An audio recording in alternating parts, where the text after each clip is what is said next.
皆様こんにちは。今回はスズキの正規ディーラーで車検をお願いした時にかかった費用と、新車で買ってからの3年で色々と取り付けてきたパーツで、車検 OK だったものや NG なものをご紹介します。まずはスズキの正規ディーラーでの車検費用がこちらになります。部品代が6450円、技術料等が42364円、消費税が4881円、車検法定費用が37810円、全部合計で91505円でした。新車を買って初めての車検であまり交換が必要なパーツなどがそこまでなかったので、ほんと最低限交換が必要な部品だけ交換して車検に通った感じです。ちなみに一番初めに見積もりをもらった時は、先ほどお見せした金額からさらに1万円ぐらい高かったです。じゃあなんで1万円ぐらい安くなったかというと、一番初めにもらった見積もりにはエアコンフィルター交換やワイパーの交換などが入っていたので、その分約1万円ほど高くなってました。正直僕のこれまでに投稿している動画を見てもらえれば、ワイパー交換やエアコンフィルターの交換はどれも3分もあれば交換できるめちゃくちゃ簡単な作業ですので、自分でやれば1万円くらい浮きます。基本的に僕の DIY 動画は素人でもできることしかやらないので、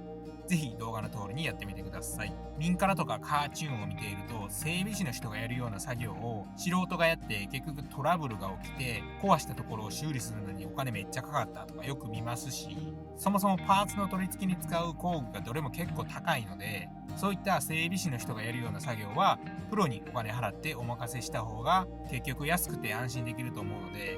お金払ってプロに全振りの方がいいと思います。ちなみに新車を買った時に加入するオイル交換や定期点検が割安になるメンテナンスパックは、この車検のタイミングで延長するかしないかが選べます。同級生のトヨタのディーラーで働いている友達が言うには、メンテナンスパックはスズキであってもトヨタでもどこの会社でも普通にお得なことが多いので、加入した方がお得と言ってました。メンテナンスパックのデメリットとして、オイル交換の交換時期が半年に1回とか5000キロごととかあらかじめ決まっていて、交換のタイミングが決められるので、それを気にするのが嫌で今回僕は延長しませんでした。最近は遠出することも多くなったので、3000キロ走ったらオートバックスでオイル交換をお願いしていますが、オートバックスなどの量販店で交換すると自分が好きなオイルやフィルターを選ぶことができるのがいいところですね。工賃も年間500円の会員になれば工賃無料になって全国どこでもオイル交換してくれるので結構便利ですね。なので自分がどれぐらい乗るかを考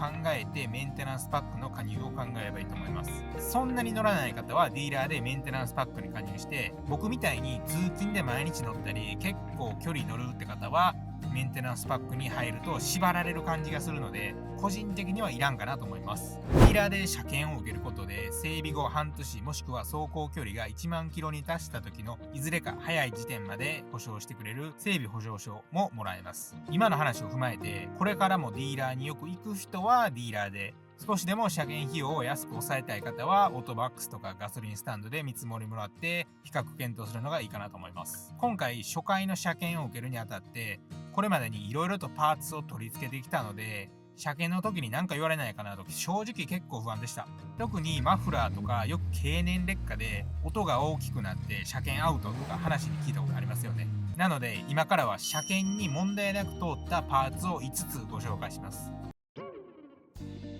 まずはマフラー。僕がつけてるマフラーはロッソモデルのマフラー、リアピースのみ交換になります。リアピースだけだと約6万円ぐらいで、他のマフラーと比べてもかなりコスパがいいですね。マフラーエンドの色も選べて、肝心のマフラーの音はかなり大きめ。ロッソモデルのマフラーはリアピースのみ交換の音が比較的大きいので、買った時は問題なくても経年劣化でマフラーが焼けて車検に通らなかったみたいなことをネットで見たことあったので結構不安だったんですが、全く問題なく車検合格、何も言われませんでした。一応ロッソモデルのマフラーは車検適合品で販売されていて、保安基準も満たしていることを示す証明書もマフラーと一緒にもらえるので、音が大きくて不安になりますが問題ないかなと思います。実際に車検の時に何も言われてないので、ロッソモデルのリアピースのみ交換だと車検通りますね。2つ目の車検 OK だったパーツはノブレッセのアイライン。アイラインを知らない方にアイラインを簡単に説明すると、純正のヘッドライトの上に貼ることで見た目を変えるパーツです。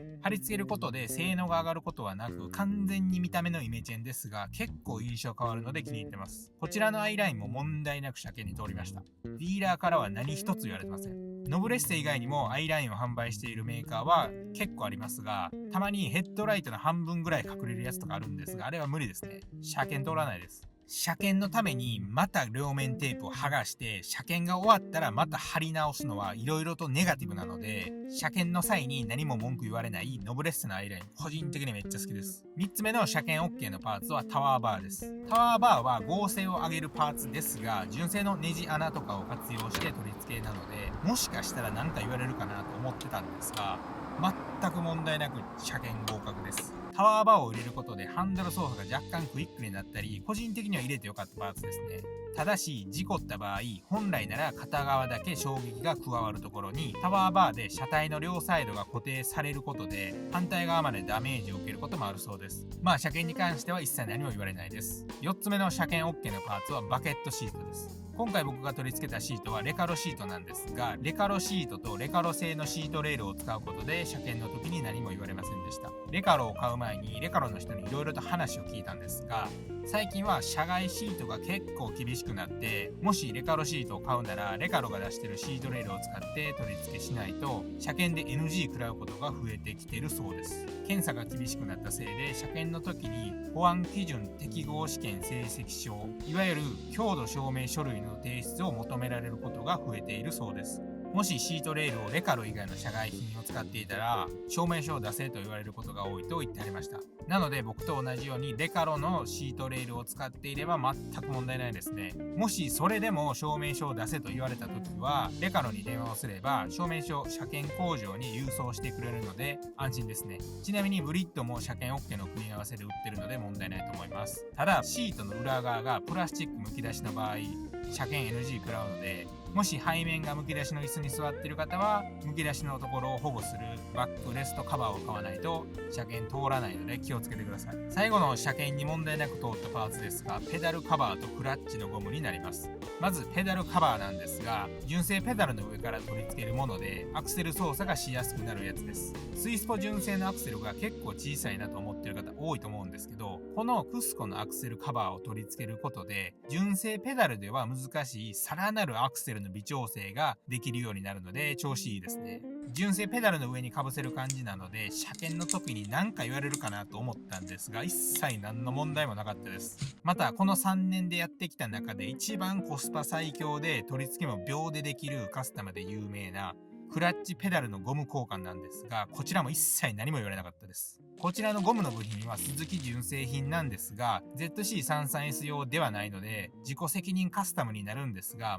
全く問題なく車検に通ったので安心して使っていいと思います。たまに純正より分厚いゴムになることでクラッチのキレが悪くなってクラッチが完全に切れなくなるんちゃうかと言われることありますが、交換後のゴムになったとしても半クラまである程度の隙間はありますし、何より車検に通ったので大丈夫ですね。まあ自己責任カスタムなんで違うなと思ったら買ったゴムは捨てて古いのに戻すだけです。ちなみにこのゴムの部品は121円で買えるのでおすすめです。最後にですね、唯一車検に通らなかったものがありまして、それはホイールです。17インチの 7J のホイールなので多分大丈夫と買う前に言われてたんですが、僕が買ったワークのホイール ZR10 のデザインが結構攻めてて 3mm ボディからはみ出したことで車検 NG を食らいました。なのではみ出しの対策としてはフェンダーモールを貼るか車庫帳を入れて調整すれば車検 OK になるとディーラーの人が言ってました。ちなみにもうすぐ車庫帳を取り付けるのでまたお披露目します。ここまでの話をまとめると、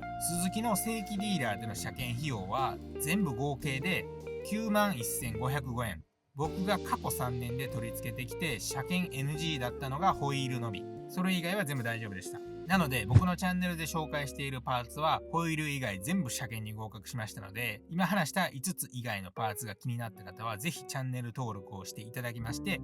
他の動画も見てもらえたらなと思います。僕のチャンネルでは Swift スポーツやパーツレビュー、Vlog、旅行動画など幅広く公開していますのでぜひチャンネル登録お願いします。それではまた次回の動画で。ありがとうございました。ほなまた。